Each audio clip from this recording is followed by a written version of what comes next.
On Belgrave Road in Leicester, the scene of so much of the violence in recent days, it's peaceful now. The predominantly Hindu community is preparing for the annual Diwali festival next month. But for now, locals like Rakan Chudasama, who's run a retail business here for 20 years, is more concerned about the next few days, fearing the possibility of renewed trouble here. It's minority who is causing the problem. I mean, Hindus and Muslims, at the end of the day, we are all one. So I don't see why they should be fighting. Last weekend's violence here stretched local policing resources beyond breaking point. Senior officers had to call on mutual aid from neighbouring forces to help bring order back to the community. The area's Police and Crime Commissioner says reinforcements will be in place in the days ahead should trouble flare again. Some of the officers are beginning to get tired, that they're needing to take rests.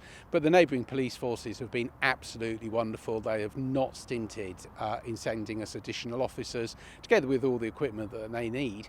So yeah, absolutely, there will be enough police officers out there to cope with whatever comes. The violence here between young Hindu and Muslim men flared up after a cricket match between India and Pakistan on the 28th of August. Both sides, of course, blame each other, and social media has only intensified the anger and unrest. The violence here is a huge blow to Leicester's reputation as one of the country's most ethnically diverse, yet largely harmonious communities. A city that has always proudly boasted of its multicultural heritage. Suleiman Nagdi from the Federation of Muslim Organisations in Leicester believes a recent surge in immigrants from the subcontinent has added to the volatility within settled and, to an extent, integrated communities here. In recent years, we've had a new migration that's come in over the last 4 or 5 years. Now, I don't wish to stereotype a particular section of the community, but that community came from a different background, and therefore their understanding and the norms of British society may be different to that of mine. And I think we have not built the bridge between that community and ourselves, and hence I think the problem lies at every section of society.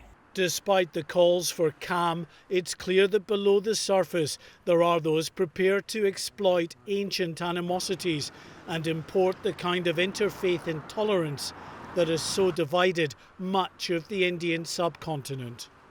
Mark White, GB News, Leicester.